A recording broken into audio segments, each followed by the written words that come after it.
Y nos metemos en un tema que es preocupante, siempre es preocupante, que es el mercado laboral, porque en Argentina el 60% de las mujeres jóvenes y el 58% de los varones jóvenes se encuentran en situación de informalidad laboral. Estos son datos presentados por la Organización Internacional del Trabajo, y nosotros estamos ahora en comunicación con un experto en mercado laboral, que es Horacio Llobet. Muchas gracias por atendernos, Horacio. Mariano Doño y Mayo Arana, te saludamos. Hola Mariano Mayo, muy buenos días, muchas gracias por el contacto. Buen día. Bueno, estos números que a simple vista son alarmantes, digo, ¿cuál fue el recorrido histórico que fueron desarrollando estos números respecto a la informalidad laboral? Yo recuerdo que en mi juventud, allá por los años 90, era muy difícil para los jóvenes insertarse al mundo laboral, no se conseguía trabajo. ¿Qué cambió tal vez de esa época a esta época? Bueno, Mariano, la verdad que está buenísima la introducción que haces. Históricamente, por lo menos en los últimos 10 años, todo lo que esté relacionado al empleo juvenil es un tema que se viene tratando desde la Organización Internacional del Trabajo, como desde las Naciones Unidas, tratando de impulsar iniciativas que mejoren las políticas públicas de los diferentes países para mejorar lo que es primero la inserción, porque de hecho el nivel de mayor desempleo que existe es en jóvenes entre 16 y 24 años. Sí. Es en el mundo siempre fue el empleo juvenil. Claro. Entonces, la verdad que eso, después cuando uno mira la informalidad, que es alarmante, que 6 personas de 10 claro. estén dentro de la informalidad en Argentina, quizás no parece tan loco cuando lo comparás que en Argentina en la normalidad de hace los últimos 10 años el 40% es la informalidad en general, claro. Por lo cual eso también repercute en los jóvenes que están iniciando sus primeros trabajos. Yo creo que acá el gran dilema que tenemos es que básicamente viene sucediendo en más o menos el promedio en Latinoamérica de la misma manera, es empezar a ejercer políticas públicas que incentiven la inserción y la inclusión de los jóvenes a los primeros empleos. Hoy, normalmente, cuando una persona empieza a entrar a un trabajo, realmente no tiene experiencia, es su primer contacto con el mundo laboral, y salvo las compañías que son formadoras, que entras de chiquitito, como me pasó personalmente a mí, que entré cocinando hamburguesas en una cocina y después terminé haciendo una carrera de 20 años en esa compañía, sí, convirtiéndome hasta el número 2 de esta compañía. Hay otros que caen lamentablemente en la informalidad. Tiene que ver con la incentivación de políticas públicas que mejoren la inserción del joven a nivel presión fiscal. Pero bueno, la verdad que sí es un gran debate que tenemos presente en el día a día. ¿Y esas políticas públicas cuáles podían ser? Digo, ¿hubo algunos ejemplos? ¿Hubo algún país que haya tenido éxito al aplicar este tipo de políticas públicas de incentivar a empresas a que contraten justamente jóvenes sin experiencia? Sí, mira, tuve la oportunidad de participar en Chile, que nos pidieron dar un poco nuestra opinión. Nosotros venimos trabajando hace muchísimo tiempo con todo lo que es primeros empleos. Antiguamente, antes de tener esta compañía que tengo actualmente, venimos trabajando desde el 2014 hasta casi finales del 2020 con un proyecto llamado Tu Primera Pega en Chile, Tu Primer Laburo en Argentina, que básicamente trabajábamos en cómo dar herramientas también a los jóvenes para que se inserten a un primer empleo, porque también desde el lado de enfrente veíamos que nos faltaban políticas públicas. Bueno, por ejemplo, Chile sacó lo que se llama la Ley de Estatuto Laboral Juvenil, una ley que permitía mayor nivel de flexibilización para que los jóvenes pudieran estudiar y trabajar, y que tuvieran diferentes jornadas horarias. Bueno, podía trabajar hasta 30 horas semanales. Uh-huh. Cuando tenía, no sé, la época del verano, podía por el contrato en esos 2 meses extender su jornada laboral hasta 45 horas para generar mayor ingresos y obviamente juntar más plata, y permitía también tener reducciones fiscales a las empresas que contrataran bajo esta modalidad. La verdad que fue un formato muy bien visto por la OIT, bien visto por nosotros, bien visto por mucha gente, que en su momento estaba la contraparte sindical que decían que esto que podía generar precarización laboral. Y la verdad que cuando hablamos de precarización laboral no hay peor precarización que una persona que no esté registrado trabajando en blanco. Desde ahí para atrás creo que todo se puede mejorar. Por lo cual Chile ha tenido iniciativas de política pública orientado a mejorar el empleo joven que tranquilamente podríamos copiar, pegar y replicar esos tipos de formatos aquí mismo en Argentina. Horacio, vos sos experto en mercado laboral y hay distintos países, de hecho en España hace poco se decretó una ley que reduce la jornada laboral, hay distintos partidos políticos que hablan que reducir la jornada laboral aquí también en Argentina podría ser generadora de empleo. ¿Cómo ves vos esta teoría que en algunos países se están llevando a la práctica, en otros al contrario, quieren aumentarla? ¿Cuál es tu opinión al respecto?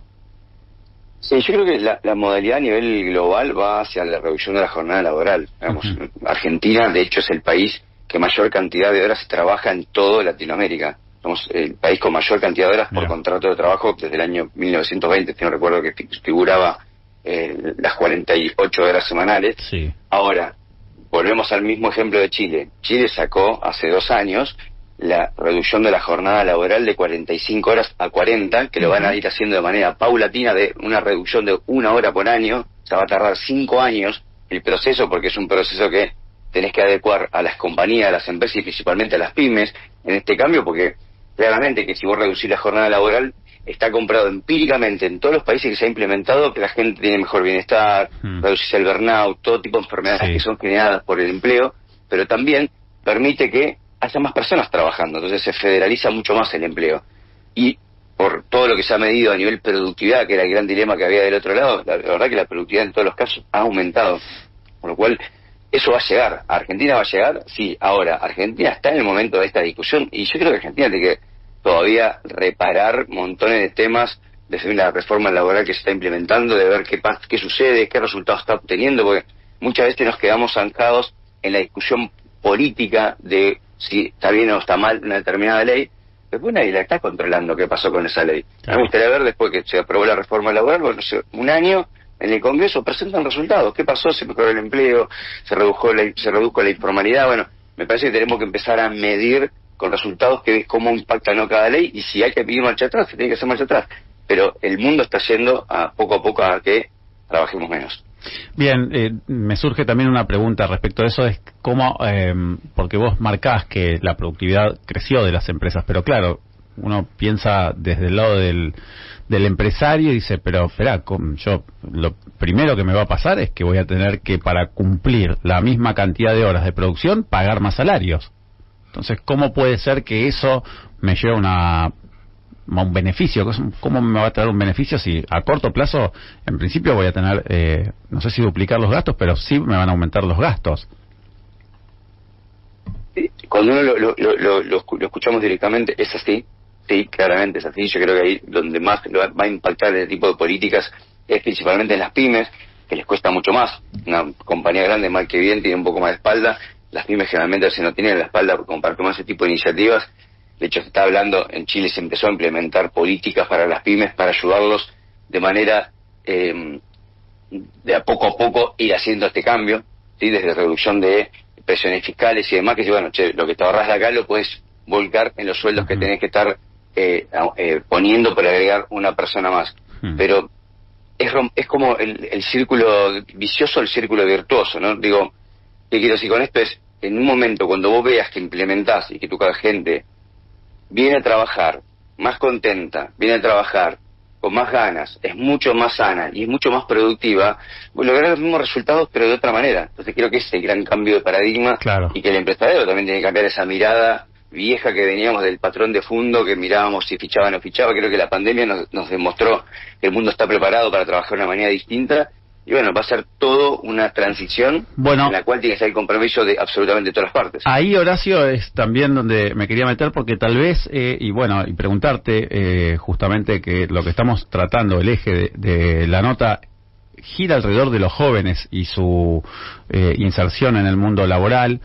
Digo, ¿cuáles son los cambios que ves de los jóvenes frente al trabajo? Digo, en las costumbres, esto que también se habla mucho de que los jóvenes, si ahora no les gusta el trabajo, no les gusta cómo los tratan en el trabajo, no les gusta, no están conformes con el salario y una multiplicidad de variables, simplemente se van de ese trabajo, cambian de trabajo, no tienen ese arraigo que tal vez tenía yo o tenían otros en sus primeros trabajos. Yo creo que tiene que ver con un cambio de mirada y tiene que ver con estos cambios generacionales. Nosotros, por lo menos, que en mi caso yo soy de la generación X, antiguamente estaba la generación de los baby boomers, de nuestros abuelos que vivían para trabajar, viene la generación X que es una generación muy competitiva en el mundo del trabajo, aparecen los millennials que empiezan a disfrutar más el camino que el destino final, y aparece la generación mal denominada de cristal, que son personas jóvenes que nacieron en un mundo totalmente distinto y donde las emociones los atraviesan de una manera muy distinta, porque el cerebro se desarrolló mucho más fuerte del lado derecho que del lado izquierdo. Entonces tenemos que entender que enfrente tenemos jóvenes que buscan otras cosas, que no buscan lo que buscábamos nosotros. Por eso creo que estamos realmente viviendo una transformación laboral muy fuerte, y donde los jóvenes, por ahí, mira, te pongo un ejemplo, los jóvenes que trabajan en lo que supuestamente serían los trabajos más deseados del mundo en Silicon Valley, duran promedio 1 año y 9 meses. Claro. 1 año y 9 meses y se van. Entonces, tenemos que entender que ya no va a estar más eso que antiguamente uno se veía en el currículo que tenía muchos trabajos, estaba mal visto. Vamos a tener que empezar a acostumbrarnos que los jóvenes van a rotar muchísimo de empleo. No van a estar contentos. De hecho, salió un estudio hace poquitito que el 77% de los argentinos renuncia a las empresas por la relación con su jefe. ¿No? Claro, antiguamente era el 50%, o sea, casi 8 de 10 argentinos renuncian por la relación que tiene su jefe. Y eso le genera gastos. Creo que tenemos el gran debate de cómo empezar a administrar y trabajar todas estas generaciones debajo del mismo techo con un liderazgo que cambió muchísimo. Claro. Ahora sí, ¿cuáles son otros de los puntos sobresalientes que destacan de este informe de la Organización Internacional del Trabajo? Mira, la verdad que yo que vengo trabajando hace mucho tiempo, Mayu, con esto, he tenido la oportunidad de estar en Naciones Unidas, de dar nuestra voz en Naciones Unidas sobre políticas que se pueden implementar, de cómo se podría reducir. De hecho, hay muchos jóvenes, 7 de 10 no pasan una primera entrevista de trabajo, porque no saben ni cómo ir, ni qué decir. 5 de 10 no saben cómo hacer un currículum. Estamos hablando de las cosas más básicas, digamos, si hablamos en la escuela secundaria o en los primeros años de la universidad. Entonces, creo que hay mucho por trabajar y siempre creo que se queda con esto de mostrar los números, pero no hubo cambios radicales. O sea, seguimos hablando exactamente lo mismo. Me parece que es tomar realmente el tema más seriamente y ojalá que en alguno aquí principalmente en Argentina se tome desde la línea de juventud una mirada distinta, porque vamos a seguir conversando estos mismos números. Este cambio actitudinal de los jóvenes frente al trabajo, ¿crees que finalmente, digamos, es lo que va a empujar a los cambios en el mercado laboral? Esto que estábamos diciendo, bueno, que se reduzca, por ejemplo, la jornada laboral. ¿Crees que va a ser más por el lado de la actitud que tienen los jóvenes frente al trabajo y no por la política y sus procesos burocráticos de llevar adelante un cambio, las posturas ideológicas frente a ese cambio? Es que históricamente el mundo cambia cuando las personas hacemos algo distinto. Las personas son las que hacemos que sucedan las cosas, y me parece que aquí hoy, nos guste o no nos guste, en frente está esta cantidad de jóvenes que van a ser mañana los gerentes, los directores y los CEO de las compañías. Hoy tienen 20, 21 años y están metiéndose en este mercado laboral. Y es el gran desafío que creo que tenemos como empresarios y como organizaciones. Bueno, tenemos una fuerza laboral totalmente distinta que tenemos que liderar. De hecho, se está hablando que la velocidad de los negocios es la más rápida que existe en la historia. Todo va muy rápido, como el dedo en el Instagram que están haciendo scroll. Bueno, el mundo va muy rápido y me parece que ahí es donde vamos a tener que hacer una adecuación. Ahora, esta es una generación que se la llama de cristal, no comprometida, y no, todo lo contrario, se van a comprometer de una manera distinta a la que nosotros estábamos acostumbrados. El trabajo no es un fin en sí mismo, sino un medio. Y los chicos muchas veces trabajan para escaparse un año, vivir afuera, hacer una experiencia afuera. Hoy una de las preguntas que sí o sí te hacen, y que ya no es transable, es si tu trabajo va a ser híbrido y cuántos días tenés que ir a la oficina. Antiguamente no era una pregunta que existía eso en una entrevista de trabajo. Bueno, hoy está presente. Bueno, todo eso empieza a remodelar las maneras de empieza de trabajar la exigencia también del trabajador, digamos, en este caso el joven, hacia la empresa. Muchas veces pasa, ¿no? Como que el joven le pregunta también al que entrevista, dice, bueno, ¿y qué me da la empresa? ¿Cómo es el trabajo acá? ¿Cuántas horas hay que trabajar? Si yo no tengo que venir 2 días a la semana, ¿se puede hacer? Hay como un poco desde ese lado el joven empieza también a interpelar a las empresas. Absolutamente, y me parece que es maravilloso que se esté interpelando. Nosotros estábamos acostumbrados a